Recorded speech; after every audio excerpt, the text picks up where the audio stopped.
либо воевать, либо возделывать мотыгой землю. Пока возделывать, пока ее не продали. Что делает Супрун?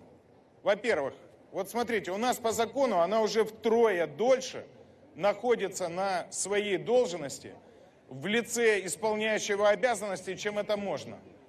Где гарант Конституции? Почему президент молчит? Почему Гройсман ее защищает? Потому что это их устраивает. Это устраивает спонсоров, которые нарезают им задачи. Что они сделали первое? Вспомните банки. Они сначала забрали у всех деньги, обвалили в 3 раза гривну, для того, чтобы вы не могли покупать нормальное количество продуктов, лекарств. А теперь они взяли и забрали бесплатную медицину. Зачем? Да для того, что раб должен быть сильный. Они проводят естественный отбор. Те, кто не уехал, те умрут, потому что пенсионеров кормить дорого. А значит, медицины не должно быть как таковой. Они рассказывают о том, что это конкуренция. Какая конкуренция, если нет равного доступа? Они делают госпитальные округа. По каким дорогам мы туда будем летать? Раньше норматив был 15 минут, должна была доехать скорая. А сейчас можно из района в район за 2 часа добраться? Нет, вот так же и больных не смогут довозить. И это задача, и это не реформа. Все, что нужно знать. Знаете, сколько в 2013 году государство тратило на медицину? 8 миллиардов долларов. Знаете, сколько в этом? 2,9. Вот и все ответы. Они просто рассказывали, что нас будут кормить Европа или МВФ. Никто нас кормить не будет. Мы отказались от рынков, мы перестали зарабатывать. То, что они называют реформой, на самом деле называется сокращением расходов на содержание отрасли.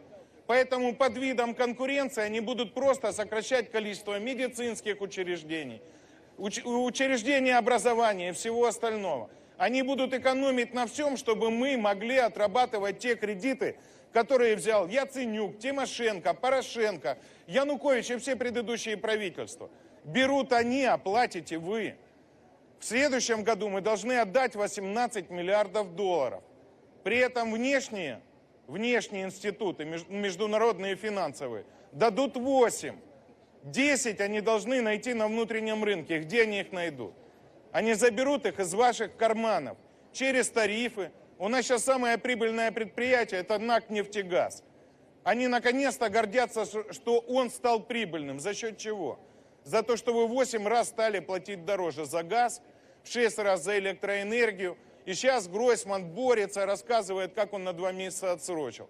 В сентябре, как только угроза досрочных выборов пройдет, вернее, уже останется меньше, чем полгода, до выборов президента, и Порошенко не сможет распустить парламент, они поднимут тарифы. Супрун. Супрун должна уйти. Должна уйти так же, как ушла Ереська, ушла Гонтарева и все остальные. Они плохо ушли, ушли безответственно. И не ответили за то все, что сделали. Но эта ответственность наступит с приходом следующей власти. Но реформу нужно останавливать именно сейчас. Чем она опасна? Вы сейчас должны будете заключать договора, а доктора, с которыми не заключите, что они будут делать? Правильно, они уедут из страны. Уедут, потому что сейчас упрощается поляками, да, способ попадания и получения работы в их стране, в Венгрии и так далее. Как говорят, Европа открывает двери. Европа забирает у нас качественных специалистов. Даже если мы через 1,5 года отменим эту реформу, если мы вернем бесплатную медицину, восстановим медицинские учреждения, которые они хотят разорить, где мы возьмем кадровый потенциал? Где мы возьмем специалистов? Поэтому сейчас здесь вы делаете очень важную задачу. Мир должен видеть, что мы не согласны с этим геноцидом. И эта, которая убежала утром, видя, что здесь собираются люди, должна понимать, что ее за ухо вытащат из кабинета, если она это не прекратит. Вы ее все называете доктором, она парамедик, она фельдшер, я не знаю. Она сантехработник с каким-то непонятным дипломом. На сегодняшний день, еще раз говорю, нас хотят превратить в рабов, здоровых, которых не надо лечить, которые будут сами умирать или уезжать. Потому что Украину никто не видит как сильное европейское государство. Нас никто не ждет в Евросоюзе. Нам никто не делает и не оказывает никакой макрофинансовой помощи, которая, говорили, у нас сразу наступит конкуренция, и все придут и начнут производить товары с высокой добавленной стоимостью, высокого качества, которые будут конкурировать в мире. Что у нас за 3 года открылось? У нас только закрываются предприятия, только уезжают специалисты. И смотрите, реформа образования, зачем они точные науки объединяют в один предмет? Чтобы росло тупое общество, чтобы мы, не дай бог, еще раз не придумали ядерное оружие или альтернативную какую-то энергию. Зачем они уничтожили профтехобразование? Чтобы вы не думали о новой индустриализации, чтобы мы не создавали новые заводы, чтобы некому было на них работать. Еще раз, Саха, мотыга и постоянная война с Россией. Это то, что нужно Штатам. Поэтому они и присылают. Знаете, тут ура-патриоты. Помните, как начиналось все?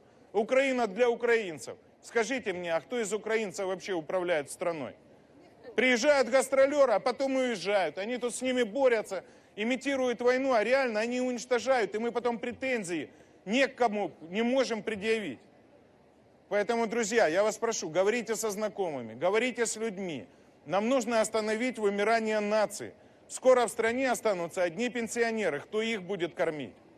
Вся молодежь уезжает, потому что она не ассоциирует себя больше с этой страной. Она не видит здесь перспектив. И медицинская реформа одна из таких, знаете, наверное, ключевых вещей, которые просто забирают веру в будущее у каждого украинца. Поэтому Супрун действительно надо выгонять. Но требовать это надо не только здесь. Когда нас соберется нормальное количество, надо идти на Банковую и говорить этому недогаранту, что мы устали просто от того смотреть, как он просто уничтожает Украину, постоянно оглядываясь на Трампа, Байдена, на всех остальных. Мы полностью попали под внешнее управление, и наши политики его сдали. Германия в 45-м, когда из нее хотели сделать аграрную страну, да, элита не дала, не позволила, они приняли другую программу, и началась индустриализация. Сейчас это локомотив Евросоюза. А наши молчаливо сдают наши интересы. Еще рассказывают, какие они у нас проукраинские. Они проамериканские и готовы идти на любую кровь в нашей стране.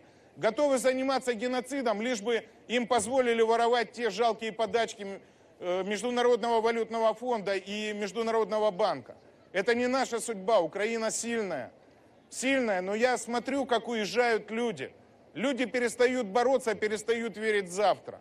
Вы сейчас основной актив. И чем больше нас здесь будет, тем больше шансов действительно защитить и отстоять свою страну. Не перед внешним врагом, о котором постоянно говорит Порошенко. Украину сейчас нужно защищать от власти. Украину надо сейчас защищать от туристов, которые сидят во властных кабинетах. Это единственный выход. Это единственный выход. И я вам за это благодарен. Зовите людей, тех, кто нас видят, слышат. Вы постоянно воюете в фейсбуках, там, ругаетесь с телевизором. Выходите, сделайте что-то для своей страны, для себя, для будущих поколений. Сейчас здесь нужно защищать страну, а не где-то. Спасибо вам всем за поддержку. Приходите завтра. Я думаю, что если нас все услышат, если все... Друзья, выходите защищать себя. Спасибо.